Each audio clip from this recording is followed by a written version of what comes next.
3:28. Let not the believers take for friends or helpers unbelievers rather than believers.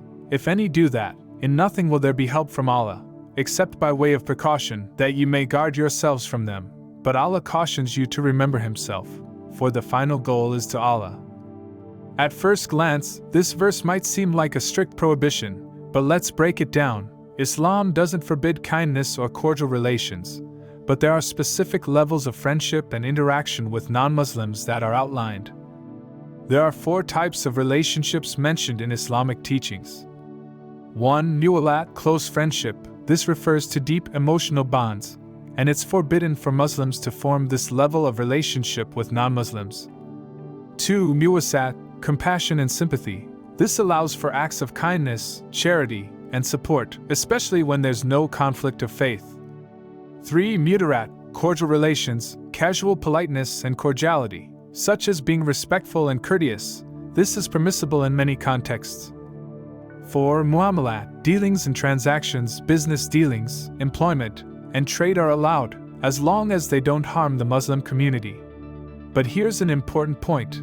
While close friendship is restricted, Islam encourages the peaceful treatment of non-Muslims. The Prophet Muhammad, peace be upon him, set the example by showing immense compassion, even to his enemies. During the conquest of Mecca, he forgave those who had previously persecuted him. He showed kindness to non-Muslim prisoners of war and even helped the needy in times of famine, regardless of their faith.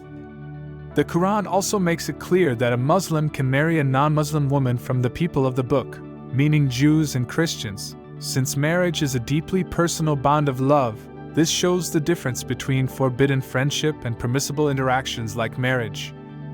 So, why is this restriction on close friendship important?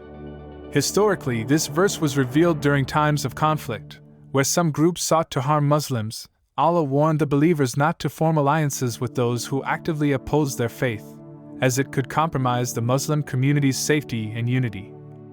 However, it's crucial to note that Islam allows for peaceful, just, and respectful relationships with non-Muslims who aren't hostile to Islam. The Quran stresses that we should deal with them with justice, fairness, and kindness. In fact, the Prophet and his companions were known for their generosity and respect toward non-Muslims. In conclusion, while Islam prohibits deep, emotionally binding friendships with non-Muslims, it does not condone hatred. It encourages compassion, kindness, and maintaining respectful relationships. The key is to always keep one's faith strong and not allow any relationship to compromise one's values.